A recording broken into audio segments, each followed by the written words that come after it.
이 땅의 자유민주 체제를 굳건히 지켜야 된다는 신념을 가지고 문재인 대통령의 헌법 파괴 행위에 통탄하며 내일의 보다 나은 조국이 되기를 갈망하는 애국 시민, 그리고 특별히 해외에 계신 동포 여러분들, 우리는 지난 3월 1일 날 비록 광화문 광장은 정권에 의해서 장악되고 폐쇄됐지만은 광화문 및 지하로 전국 방방곡곡의 도시, 농촌의 농로에 이르기까지 문재인 정권을 타도해야 된다라고 하는 그 열화와 같은 민심이 큰 불길로 번졌습니다. 다만 어느 한 곳에 곳곳에 있는 이 불길을 모아가지고 청와대를 향하여서 내리 꽂을 수 없었기 때문에 오늘은 청와대가 무사한 것처럼 보이지만은 청와대 밑으로 이 불길은 훌훌 타오르고 있고, 이것은 아주 빠른 시일에 한 곳으로 무서운 열기로 천심의 불길로 변해서 불벼락을 내릴 날이 멀지 않았다라는 확신을 가지고 저는 오늘도 여러분 앞에 섰습니다. 문재인 씨는 2017년 5월 10일 대통령으로 취임하면서 헌법적 서약을 하였습니다. 주요한 여러 가지 하나도 지켜지지 않았습니다. 정말 신기할 정도로 하나도 약속 지키지 않았습니다. 국가 원수로서 헌법 수호의 책임을 진다고 서약했습니다. 헌법 66조에 규정되어 있는 대통령은 국가 원수이며 국민 통합의 실천자이고 헌법 수호의 책임을 진다고 명시하고 있고, 이것을 헌법에 손을 얹고 이런 약속을 한 겁니다. 국가 원수라고 하는 것은 사전적 의미로는 한 나라의 으뜸가는 우두머리라고 되어 있지만은 이걸 헌법적으로 해석을 하면 국민 통합을 이루는 꼭지점의 상징이고, 이걸 실천해야 하며 대통령으로 취임하고 헌법에 선서하는 순간 한 정파의 수령이나 한 정파의 지도자에서는 안 된다는 것을 헌법은 명령하고 있습니다. 그러나 그는 이러한 약속을 하고 입에 침이 마르기도 전부터 이제 헌법을 헌치짝처럼 버리고 이 약속을 파괴하며, 그리하여 한 정파의 수령, 그 정파라고 하는 것은 친중 종북 주사파 정권, 그리고 그것을 옹호하는 세력들의 수장으로 변모해가지고 이제 임기 말에까지 이르렀습니다. 문재인 정권은 박근혜 대통령과 이명박 대통령을 감옥에 보냈고, 그리고 적폐청산이라는 이름으로 100여 명이 넘는 대통령 비서실장, 장관, 중앙 국가정보원장 등을 사법 처리해서 지금도 감방에 신음하게 만들어 놓고 있습니다. 그러는 사이에 이 정권, 문재인 정권 휘하에서 쌓여진 적폐가 산더미처럼 쌓이기 시작했고, 박근혜 대통령에게 적용됐던 탄핵 사유는 그건 정말 보잘것없고 하잘것없는 사유로 치부될 만큼 문재인 대통령 지난 4년 동안에 제 기준으로도 30여 가지가 넘는 헌법 위반 사유, 그래 탄핵 사유가 켜켜이 쌓여 있습니다. 만일 이 상태대로 그가 임기를 마치고 그의 양산 사저에 편안히 돌아가서 편안한 여생을 마칠 수 있느냐, 불가능하다는 것을 문재인 대통령은 이미 깨닫기 시작했습니다. 사법 처리를 면해야 되겠다.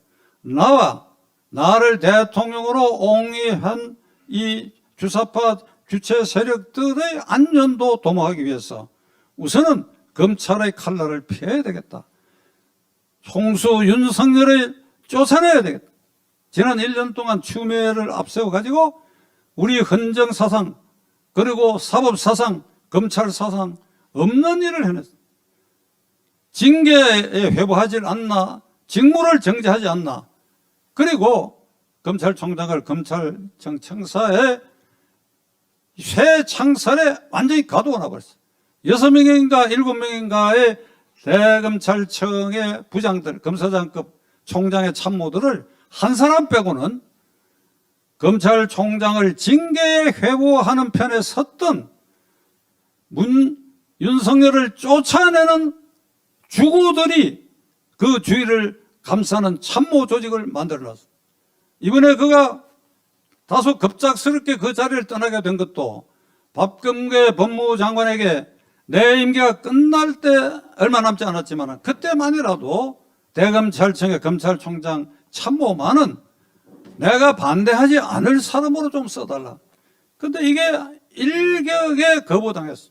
그것이 계기가 그는 결국은 더 이상 내가 이 쇠창살에 옴짝달싹 못하겠다는 판단을 하고 그 자리를 물러섰어. 이제 이들은 아마 만세를 부르고 있을지 모르겠으나 이후 폭풍은 시간이 갈수록 감당하기 어려운 사태가 전개되리라고 저는 확신합니다. 자, 총장을 옥죄고 쫓아내고 그것도 이제 안심이 안 돼가지고 고위공직자범죄수사처 이른바 공수처를 발족시킨 거 여러분이 잘 알고 계실 것입니다. 제가 여러 곳에서 누누이 말씀드렸습니다. 이것은 헌법에 위반되는 공수처법을 만들어가지고 그 위헌인 법률에 근거해서 발족된 기관이니까 유령기관이다. 그러니까 완전히 헌법에 위반되는 행위를 문재인 대통령은 서슴없이 자행해서 이 법을 통과시키게 하고 공수처를 발족시키게 했습니다.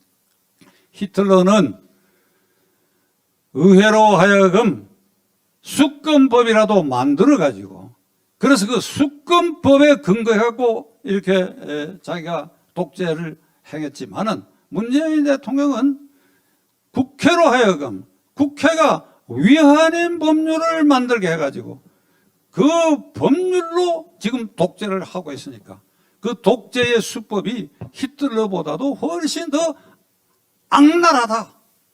차마 이 말씀 드리기가 민망한데 히틀러의 수법보다도 더 악랄한 방법으로 공수처를 발족시켰습니다.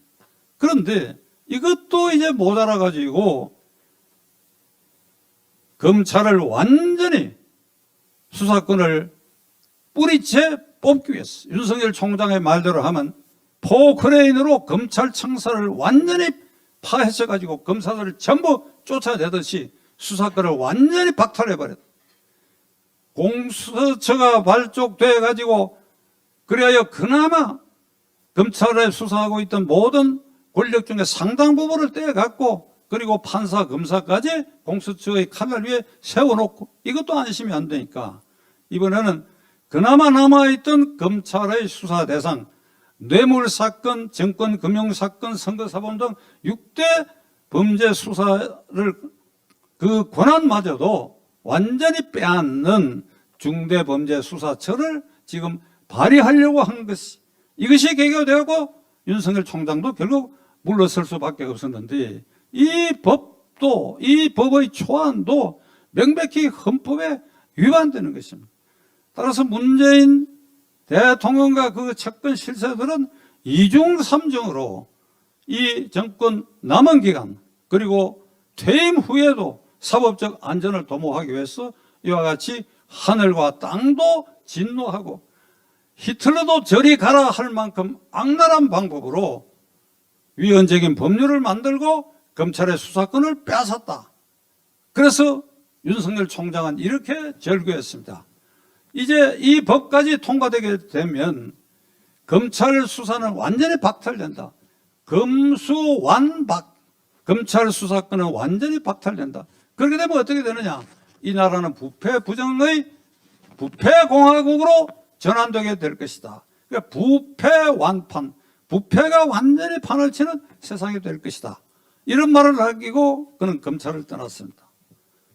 친애하는 애국시민 여러분, 이 검찰총장의 이런 절규가 우리의 뇌리에 어떤 진동을 일으키고 있습니까? 이건 도저히 이 정권을 용납할 수 없는 진동으로 지금 우리의 가슴을 떨게 하고 있는 것입니다. 윗물이 맑아야 아랫물이 맑다는 말이 있죠. 지난 4년여 동안 이 정권이 해온 그 실세들이 해온 여러 행태, 정직하게 깨놓고 말하면 그들의 적폐라고 하는 것은 결국은 감추기 어려울 정도로 많이 해 먹었다는 뜻입니다. 많이 챙겨 먹었다는 뜻입니다. 이것이 두려운 것입니다. 그래서 이것을 감추기 위해서 이런 천인공노할 일들을 계속하고 있는데, 이것을 본받은 하위직, 대표적으로 앞에 목사님도 말씀하셨지만 LH공사의 그 직원들이 한 행태 그거 보십시오. 그 직원들이 위에서 하는 것을 보고 우리도 이쯤 해 먹어도 괜찮다라고 판단이 있었기 때문에 개발 예정지에 땅을 사 모으고 100억대의 땅을 사는데 58억 원을 은행으로부터 융자를 받고, 그리고 거기에 이제 보상을 받기 위해서는 촘촘히 나무를, 묘목을 심는 이런 장면이 화면에 비쳤습니다. 그런데 이 사건이 이 정권에 충격을 준다. 4월 7일 서울 부산시장 보궐선거를 앞두고 충격을 준다고 판단했는지 문재인 대통령은 오늘 아침까지 3차례 특별명령을 내렸어요. 전수조사를 해라. 고위공직자나 정치인 중에도 미리 이런 식으로 투기를 한 사람인지도 조사를 해라. 그다음에 오늘 아침엔 또 더 엄중히 수사하라. 그런데 엄중히 수사해야 할 기관을 총리실로 지정했어요. 총리실은 손발이 없어요. 그러니까 결국은 국토교통부가 조사를 할 수밖에 없는데, 그 국토교통부의 현재 장관이 지난 연말에 LH공사 사장으로 있다가 자리를 옮긴 변창흠이라는 사람이에요. 결국 이 진상조사도 고양이에게 생선가게를 맡기듯이 변창흠이에게 그 조사의 실권을 맡긴 꼴이 되었습니다. 이게 조금이라도 양심이 있는 정권 같으면 변창흠이라는 사람은 스스로 장관직에서 물러서야 되고, 그리고 이 진상조사는 검찰이 수사를 해야 돼. 검찰을 저지경으로 지금 만들어놨. 그러면 정부 안에 이걸 객관적으로 조사할 수 있는 유일한 기관은 최재형의 감사원인데 이걸 애써 피해가고 있어. 이게 얼마나 비겁한 짓이고 이거 얼마나 부끄러운 짓이냐. 월성 원전기 1호 중단을 위한 경제성 조작 사건을 최재형 감사원이 파헤쳐가지고 사법 처리의 수순을 어느 정도 밟는 단계까지 올린 것. 이것에 문재인 대통령 반감을 품고 있는 것입니다. 그러니까 최재형의 감사원에 이 일을 맡겨야 그것이 가장 최적의 그나마 선택인데, 이 LH공사의 이 투기 사건도 결국은 뭉개라고 하는 지시에 다름이 아닙니다. 이제 4월 7일 서울 부산시장 보궐선거가 이제 성큼 다가왔습니다. 우리는 이번에 어떤 선택을 하는 것이 국민 저항권 행사의 한 방향이 될 것인가, 우리는 심사숙고해야 될 것입니다. 이 선거는 서울 부산시장 박원순과 오거돈의 성추행 사건으로 보궐선거가 있게 됐습니다. 보궐선거 비용이 1,000억 원이 들어갑니다. 그리고 민주당의 당헌에 의하더라도 귀책 사유, 보궐선거가 있게 된 원인 사유가 자기들에게 있을 때는 그 보궐선거에 후보를 내지 않는다 하는 당헌까지 문재인 씨가 민주당의 대표로 있을 시절에 그런 당헌까지 개정을 해서 못질을 했는데, 이번에 이 못을 뽑고 그리고 후보를 냈습니다. 친애하는 애국 시민 여러분, 이게 용납될 수 있는 일입니까? 그래, 후보를 어떻게 해야 되겠습니까? 우리는 성추행 정권으로 심판해야 됩니다. 성추행 정권으로 심판. 조금도 부끄러움이 없는, 이렇게 하늘도 놀랄 일을 계속하고 있는 이 정권을 1차로 성추행 정권으로 단정해서 심판해야 할 것입니다. 가덕도 신공항 문제는 아까 앞에 말씀하신 목사님께서 말씀하셨습니다만, 제가 부산 출신이고 가덕도 출신의 저의 친구들도 있습니다. 거기는 외해, 바다에 완전히 노출됐어요. 일본의 간사이 공항은 내해에 이걸 섬을 만들었지만 가덕공항은 완전히 남해안 외해에 노출되고 1년에 15차례 이상 올라오는 태풍의 통로가 되어 있습니다. 수심이 6m에서 20m, 그것을 메꾸는데 아마 6, 7년 이상의 세월이 걸리는데, 조금 쌓아놓으면 태풍이 와서 또 밀어가고, 아무리 현재의 공법에 의하더라도 결국 저기는 공사를 중단할 수밖에 없습니다. 그러니까 이 정권 끝나고 그래야 이 모든 무리수를 동원해가 다시 이 정권이 정권을 잡는다 하더라도 그 5년 뒤에까지라도 이것이 공사가 완공되는 건 불가능한 일, 이것이 명백한데도 예비타당성 조사도 생략하고 기본조사도 하지 않고 막무가내로 28조 이상이 들어간 것을 이 다음 달에 삽질부터 해보겠다는 겁니다. 이런 천인공노할 정권, 국민을 개돼지를 알고 그런 판단을 하지 않는 한 이런 짓을 절대로 할 수가 없습니다. 돈 풀기, 이게 매표행위는 다름없습니다. 자, 성추행 정권으로 심판하고 가덕공항이나 그리고 기본소득 살포에 우리가 현혹돼 가지고 저들의 매표 행위를 받아들여서는 절대로 아니 될 것입니다. 아니 되어야 이번 4월 7일 보궐선거에서 국민 저항권 행사의 그 진면목을 보일 수 있게 될 것이고, 민주당 후보에게는 여러분 어떻습니까?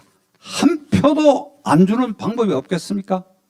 민주당 후보에게는 서울시장의 경우에는 문재인 씨와 그 부인 그리고 후보 본인과 가족들 한 10표 정도만 나오고 몽땅 하늘이 진노하고 민심이 폭발해가지고 한 10표 이상 외에는 더 이상의 표가 나오지 않는 어떤 이런 결과를 우리가 염두에 두고 이날도 국민저항권의 유효한 행사의 날로, 그리하여 그날도 우리의 민심을 더욱 폭발시키는 축적하는 날로 만들기를 여러분들 앞에 간절히 기원하며 이날을 그렇게 민심 폭발의 날로 우리가 맞이해야 되겠다, 각오를 단단히 같이 하실 것을 빌어마지 않습니다. 감사합니다.